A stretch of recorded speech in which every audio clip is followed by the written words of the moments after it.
Assalamualaikum, here is Mahanur Zubair for the subject of Greek literature. So today the topic of discussion is Oedipus as a tragic hero. So let's begin.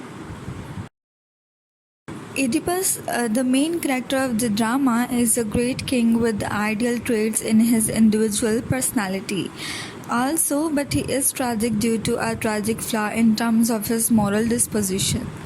That mixture makes us have the tragic experience of catharsis at the end of the drama when all the good of Oedipus is wasted in his struggle against the bad, in his struggle against the evil of his life written by his fate.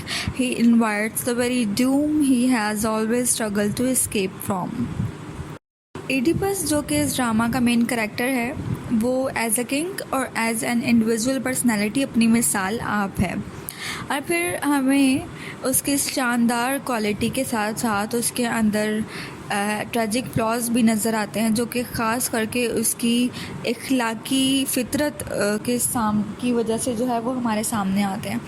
उसकी personality में, उसकी morality में एक ख़ासियत है या फितरत कह लें या रग़बत कह लें जिसकी वजह से जिसका रुझान बहुत ज़्यादा हो जाता है, उसका प्राइड कह लें उसको, या सच के पीछे भागना जो है ये उसकी पर्सनालिटी की या उसकी मोरल डिस्पोजिशन है, फितरत है, जिसकी वजह से वो अपनी ट्रैजिक फ्लॉज को देखता है और अपनी ट्रेजिडी का सामना करता है।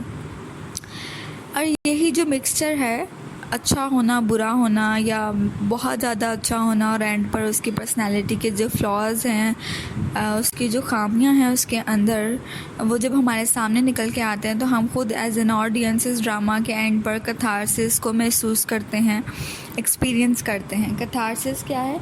प्योरिफिकेशन ऑफ आवर इमोशंस के ओडिपस की उस हालत को देखकर एंड पर हमें उस पर पिटी और फियर जैसे जो जज्बात हैं हम उसे एक्सपीरियंस करते हैं। क्योंकि एंड पर देखें ओडिपस ने जितना सब भी मतलब उसकी एक अच्छी पर्सनालिटी थी या एक अच्छी सोच रखता था वो, लेकिन एंड पर सब उसका वेस्टेड हो जाता है जब वो बुराई से सामना कर रहा होता है। वो उस स्ट्रगल से हार जाता है जो वो ईविल के साथ कर रहा होता है, वो उस स्ट्रगल से हार जाता है जो वो फेट के साथ कर रहा होता है, अपनी तकदीर के साथ कर रहा होता है। वो उस स्ट्रगल से हार जाता है जिससे वो भागना चाह रहा होता है। जिस चीज़ से वो भाग रहा होता है असल में ख़ुद वहीं पर आकर के खड़ा हो जाता है और फिर उसका सामना उसे करना ही पड़ता है। The name of Oedipus, which means 12 foot in Greek, comes from his swollen feet.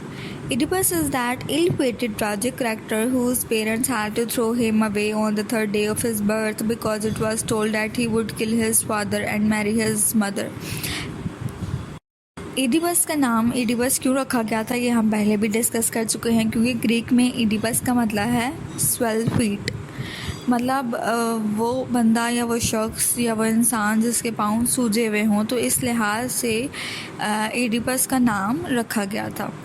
और फिर ओडिपस एक ऐसा इल फेटेड करैक्टर है जिसकी तकदीर ही थोड़ी सी कमज़ोर है या कह लें इतनी कोई ज़्यादा अच्छी नहीं रहती, कि वो जब अपने पेरेंट्स के यहाँ पैदा होता है तो उसके पेरेंट्स उसको उसकी बर्थ के तीसरे दिन ही फेंक देते हैं, किसी और को दे देते हैं कि इसे जा कर के मार दो, क्योंकि हम पहले भी डिस्कस कर चुके हैं कि ओरेकल्स का कहना था कि बच्चा जब बड़ा होगा तो अपने बाप को मार देगा और अपनी माँ से शादी कर लेगा, तो इस डर से कि ये कहीं पूरा ना हो जाए, क्योंकि हम ये भी मैं आपको बता चुकी हूँ पहले कि ओरेकल्स का कहा हुआ ये यूनान के लोग जो है इस पर बहुत यकीन रखते थे कि अगर ओरेकल्स ने कह दिया है तो फिर ये चीज़ होकर ही रहेगी, ये प्रोफेसी जो है वो होकर ही रहेगी। तो लिहाजा इस डर से उन्होंने अपने बेटे को ही तीसरे दिन ही उसकी बर्थ के फेंक दिया मारने के लिए। He is that a tragic man who was unfortunately pitied by the shepherd who was supposed to throw him in the mountains of Catrion. And instead of dying the fortunate little death, he was given to the shepherd of another king, Polybus. He got the name of and terrible tragic mark on his swollen feet because of the skewer that his parents has used to pin his feet together before throwing him. और फिर वो इतना एक tragic man है, इतना इल फेटेड character है या वो बंदा है जिससे बदकिस्मती से वो शेफर्ड अपने माँ बाप से दूर तो ले जाता है, लेकिन शेफर्ड को तरस आ जाता है उस पर बदकिस्मती से, और वो है कि उसे मारने के बजाय उस पर तरस खाता है और उसे मारता नहीं है, बल्कि इडिपस को किसी और शेफर्ड के हवाले कर देता है, जो कि किसी और जगह से आया होता है, और वो अपने बादशाह पॉलीबस को दे देता है इडिपस को। और वहाँ पर जा कर के इस छोटे से बच्चे को इडिपस का नाम दिया जाता है। एक सीख जो थी वो उसके पाँव में पिन कर दी गई थी, जिसकी वजह से उसके पाँव जो हैं वो स्वेल हो चुके थे, और वहाँ पर जा कर के इडिपस को ये नाम जो है वो मिलता है। And since he was destined to kill his father, he grew up in Corinth and ran away from there on hearing the rumors of his evil fate, precisely to come to Thebes, kill his father and marry his mother, without knowing that he was running into the doom he thought he was escaping from.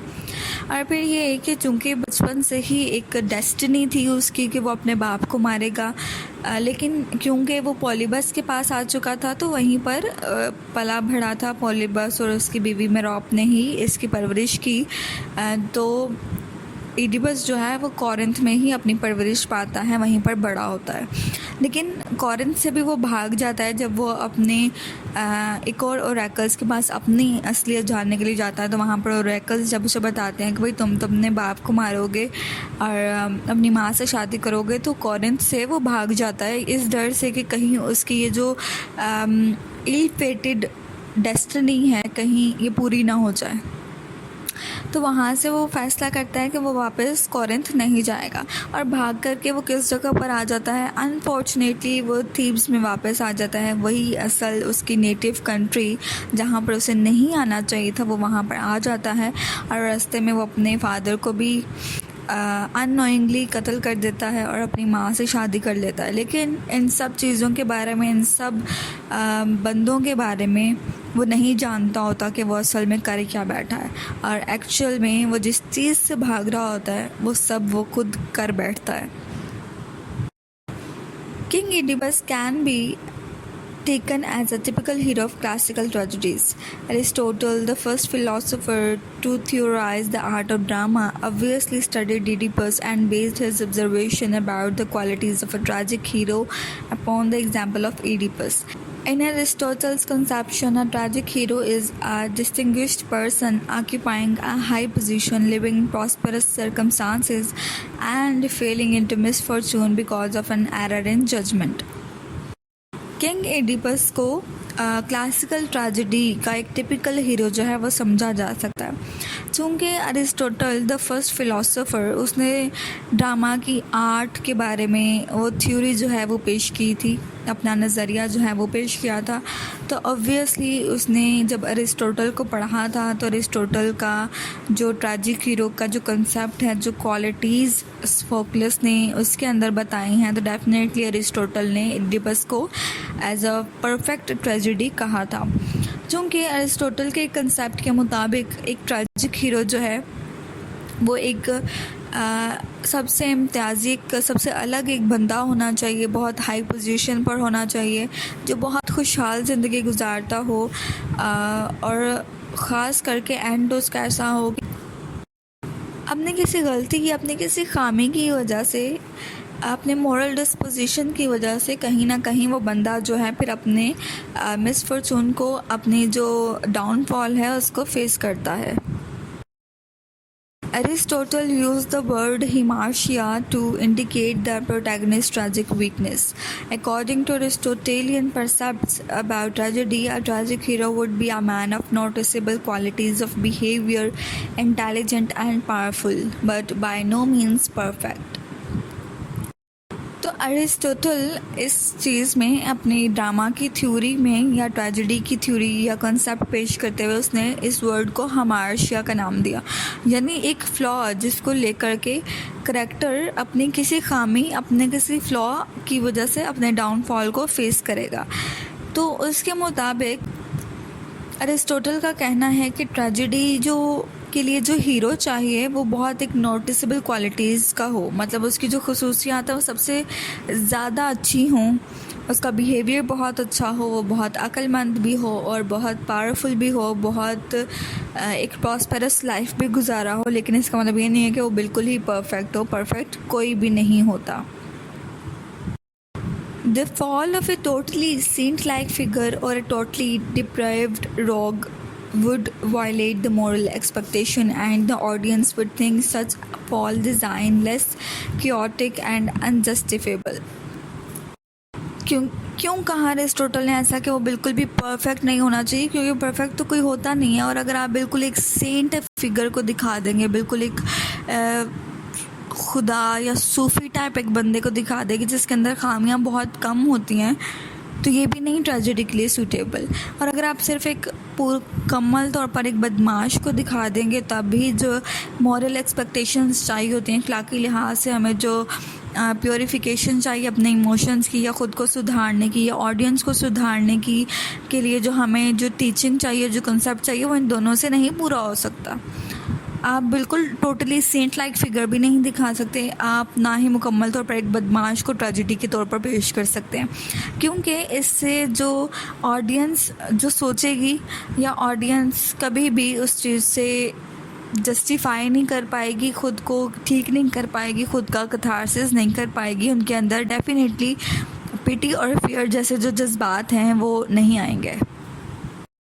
So that's why Oedipus is neither a saint nor a rogue. Despite his qualities, he falls because of his mistakes. His position is indeed as frail as ours, and he falls like common man in one sense, and such frailty of human position is what tragedy has to make us realize. लिहाजा Oedipus की अगर हम बात करें तो वो मुकम्मल तौर पर सेंट भी नहीं है, सूफ़ी बंदा भी नहीं है, और मुकम्मल तौर पर बदमाश भी नहीं है। और उसके अंदर बहुत सारी अच्छी क्वालिटीज़ भी हैं, लेकिन क्या है कि वो अपना डाउनफॉल फेस करता है अपनी ही मिस्टेक्स की वजह से, अपनी गलतियों की वजह से। ठीक है जी, वो उतना ही कमज़ोर है या उतना ही गुनाहगार है जितना कि हम सब हैं, और वो उतना ही कॉमन मैन है जिस तरह से हम सब हैं। वो बिल्कुल एक आदमी है और हम जैसा ही है। और ख़ास करके इंसान जब अपनी गलतियों को अपने सामने देखता है, उसका रिज़ल्ट देखता है, तो जितना कमज़ोर, जितना लागर ख़ुद को वो फील करता है, यही चीज़ जो है वो ट्रेजेडी की हमें रियलाइज़ कराती है। जब हम किसी और करैक्टर को देखते हैं तो उसकी कमज़ोरी हमें अपनी कमज़ोरी महसूस होती है, उसका बेबस होना तकदीर के आगे या ख़ुद के आगे, वो सब हमें महसूस होता है। डैट्स वाई ऑडियंस के अंदर कैथारसिस जैसी जो एक्सपीरियंस है वो होता है। In terms of the Aristotelian theory of tragedy, Oedipus is a tragic hero because he is not perfect but has tragic flaws. Aristotle points out that Oedipus' tragic flaw is excessive pride, hubris, and self-righteousness. He also points out certain characteristics that determine as tragic hero. Using Oedipus as an ideal model, Aristotle says that a tragic hero must be an important or influential man who commits an error in judgment and who just must then suffer the consequence of his actions. तो लिहाजा Aristotle की theory के मुताबिक Oedipus जो है वो एक perfect tragic hero है, क्योंकि वो मुकम्मल तौर पर परफेक्ट नहीं है, उसके अंदर भी खामियां मौजूद हैं। और क्या है कि एडिपस के अंदर उसका ट्रेजेडी फ्लॉ क्या है, उसकी हमाशा क्या है, उसकी जो ट्रेजिक फ्लॉ जिसे हम कह लें वो क्या है, उसका बहुत ज़्यादा मगरूर होना, ख़ुद पर बहुत ज़्यादा गरूर करना, और ख़ुद का बहुत ज़्यादा सीधा सादा, बहुत ज़्यादा सच्चा होना उसका एक फ्लॉ है करैक्टर का। और फिर ये कि इसी तरह की जो करैक्टरिस्टिक्स हैं वही एक ट्रेजिक हीरो को डिटरमाइन करती हैं। एडिपस को as an perfect tragedy example लेते हुए एरिस्टोटल का कहना है कि ट्रेजिक हीरो को इसी तरह से एक बहुत इम्पोर्टेंट और असर और रसूख रखने वाला बंदा होना चाहिए, जिससे क्या हो जाए, एक एरर ऑफ जजमेंट हो जाए, किसी चीज़ को पहचानने में, किसी बात को करने में, या किसी चीज़ को देखने में, समझने में, सोचने में, करने में एक गलती हो जाए, उससे एरर इन जजमेंट हो जाए, और फिर वो अपनी उस गलती को खुद फेस करेगा, वो खुद डाउनफॉल पे जाएगा, नीचे गिरेगा, और किस तरह से वो उस चीज़ को सफ़र करेगा, उसके एक्शंस को जो जो उसी की गलतियों का नतीजा बने हैं। तो ये सारी चीज़ जो है वो एक ट्रेजेडी बनाती है, और एडिपस जो है एक परफेक्ट ट्रेजेडी है जिसके अंदर हम साफ देख सकते हैं कि किस तरह से एडिपस जो है वो एक एक्सेसिव प्राइड रखता है, और बहुत ही कुछ ज़्यादा ही सीधा साधा बंदा है, बहुत ज़्यादा जल्दबाज है, और ख़ास करके बहुत ज़्यादा सोचता है, और हेस्टी नेचर का है, बहुत जल्दी जल्दी एक्शन का रिएक्शन करने वाला है, गुस्से का बहुत तेज़ है। तो इस तरह का जो बंदा है, अब इडिपस जैसा करैक्टर खुद अपनी मिस्टेक्स को नहीं देख पा रहा, वो इग्नोर कर रहा है उन चीज़ों को, जिस चीज़ से वो भाग रहा था खुद करता करता वो उस जगह पर आ गया। तो ये उसका एरर इन जजमेंट है, यही उसका ट्रेजिक फ्लॉ है, उसका बहुत ज़्यादा एक्सेसिव प्राइड होना, उसका बहुत ज़्यादा क्या कहते हैं उसको, सेल्फ राइटियसनेस होना, बहुत ज़्यादा हेस्टी नेचर का होना, एक्शन का रिएक्शन पूरी करने वाला जो बंदा है, डेफिनेटली उसने अपना एरर इन जजमेंट किया और अपना डाउनफॉल उसने खुद सफ़र किया उस चीज़ को। The tragic hero must learn a lesson from his errors in judgment, his tragic flaw, and became an example to the audience of what happens when great men fall from their high social or political position. अब ये कि tragic hero का दिखाने का मकसद क्या है, क्या मिलता है इस चीज़ से एक ऑडियंस को। देखिए, ट्रैजिक हीरो जो है उसको अपने एरर एंड जजमेंट से, उसको अपनी मिस्टेक से, उसको अपने डाउनफॉल से एक लेसन जो है, एक सबक जो है वो सीखना चाहिए। जो भी उसके किरदार की या उसकी मोरालिटी की जो गलतियाँ थी, जो खामियाँ थी, वो उसको पहचाने और ऑडियंस के लिए एक परफेक्ट एग्जाम्पल बने कि अगर आप इस तरह के काम करेंगे तो इस तरह से आपके साथ होगा, या अगर आप अपने करैक्टर में, अपनी पर्सनैलिटी में इस तरह की क्वालिटीज़ रखते हैं, एक्सेसिव प्राइड रखते हैं, बहुत ज़्यादा हेस्टी नेचर रखते हैं, बहुत ज़्यादा एक चीज़ के पीछे पड़ जाने वाले हैं, तो फिर आपके साथ भी इस तरह से हो सकता है। तो आप ऑडियंस के लिए एक परफेक्ट एग्जाम्पल बन जाता है वो ट्रैजिक हीरो। और ख़ास करके कि ऑडियंस को ये देखने में बहुत ज़्यादा इंटरेस्ट हो जाता है कि एक इतना ग्रेट मैन, एक इतना इम्पोर्टेंट और इन्फ्लुएंशियल बंदा अपने किस तरह से हाई सोशल और पॉलिटिकल पोजीशन से नीचे गिरता है, किस तरह से अपना डाउनफॉल फेस करता है, और किस तरह से अपने एक्शंस के कॉन्सिक्वेंसेस को फेस करता है, सफ़र करता है। Oedipus is a great and good king. The opening scene shows Oedipus in his magnificence. As a king who is so concerned about the welfare of his people, he addresses them as my children, as behooved of the good kings of those times. He is a great man with respectable moral value and personality. As a man, he is dedicated to fighting and avoiding evil. His quest for truth is in fact the cause of downfall. Oedipus एक बहुत अच्छा इंसान भी है और एक बहुत अच्छा बादशाह भी बनता है।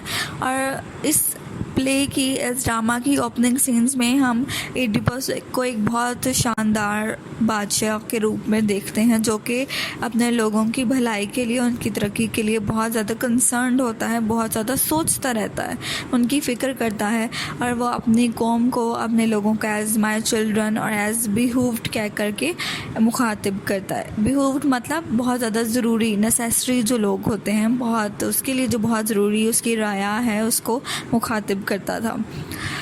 जाहिर है कि वो एक अच्छा बादशाह तो था ही, साथ ही साथ वो एक रिस्पेक्टेबल मोरल वैल्यूज़ भी रखता था। उसकी पर्सनालिटी में ये सब खासियतें थीं। और फिर एज अ मैन वो फ़ाइट करना भी जानता था और ईविल से लड़ना भी जानता था, ईविल को ख़त्म करना भी जानता था। तो ये सब चीज़ें उसकी पर्सनालिटी का ख़ासा हैं, उसकी क्वालिटीज़ ही हैं। His quest for truth is in fact the cause of downfall, and that is one of the most tragic things. As a king, he is an epitome itself. He loves his people, he gives his best to everything he does as a person and as a king. He is so worried by the problem of plague that he has not been sleeping. Indeed, he says that he is suffering for the whole city alone. He has been walking restlessly instead of properly sleeping. He says that he will not talk to people through messengers and will not send messengers to them. He comes to them himself. और एक बादशाह को किस तरह का होना चाहिए? Oedipus उसका एक जीता जागता नमूना है कि कितना शानदार, कितना सखी और कितना केयरिंग एक बादशाह को होना चाहिए। तो एडिपस बिल्कुल वैसा ही है। वो अपने लोगों से मोहब्बत करता है, उनके लिए जो भी बेस्ट है वो करना चाहता है एज अ किंग। और फिर वो जानता है, वो बहुत परेशान हो जाता है जब थीव्स पर बीमारियों और आफतें आना शुरू हो जाती हैं, तो वो सो नहीं पाता, बल्कि वो कहता है कि मैं अपने उन लोगों के साथ हूँ। जिस तरह से मेरे लोग इस शहर में अकेले नहीं हैं जो सफ़र कर रहे हैं इस बीमारी या इस आफत से, मैं ख़ुद उनके साथ हूँ और मैं भी वैसे ही सफ़र कर रहा हूँ। बल्कि वो इतना परेशान रहता है कि वो प्रॉपरली सो भी नहीं पाता। और सबसे अच्छी बात ये कि लोग जो है वो बादशाह के पास आते हैं, तो एडिपस कहता है कि नहीं, मैं अपने लोगों से, अपने रया से किसी मैसेंजर के थ्रू बात नहीं करूँगा, ना ही मेरे लोग किसी से मुझ तक मेरे मैसेंजर से बात करेंगे, नहीं। और सबसे अच्छी बात यह कि वो कहता है कि मैं अपने लोगों से मैसेंजर के थ्रू बात नहीं करूँगा, ना ही मेरे लोग जो हैं मुझसे मेरे मैसेंजर के थ्रू बात करेंगे। बल्कि वो उन्हें बुलाता नहीं है, बल्कि अपने लोगों के पास, थीब्स के जो शहर के जो लोग हैं, ये बादशाह एडिपस जो है ख़ुद उनके पास चल कर के जाता है, उनसे उनकी परेशानियां पूछता है, उनकी सफरिंग्स का पूछता है, और फिर उन्हें कहता है कि जिस तरह से वो इस चीज़ को सफ़र कर रहे हैं, इस आफतों को, इन बलाओं को, वैसे ही उनका जो बादशाह एडिपस है वो भी सफ़र कर रहा है, और वो जल्द ही किसी न किसी हाल तक पहुंचेगा और थीब्स के लोगों को, अपने लोगों को इस बीमारी से, इस आफत से छुटकारा दिलाएगा। So class, this is not the complete answer. We will discuss the second part of this question, Oedipus as a tragic hero, in the next lecture.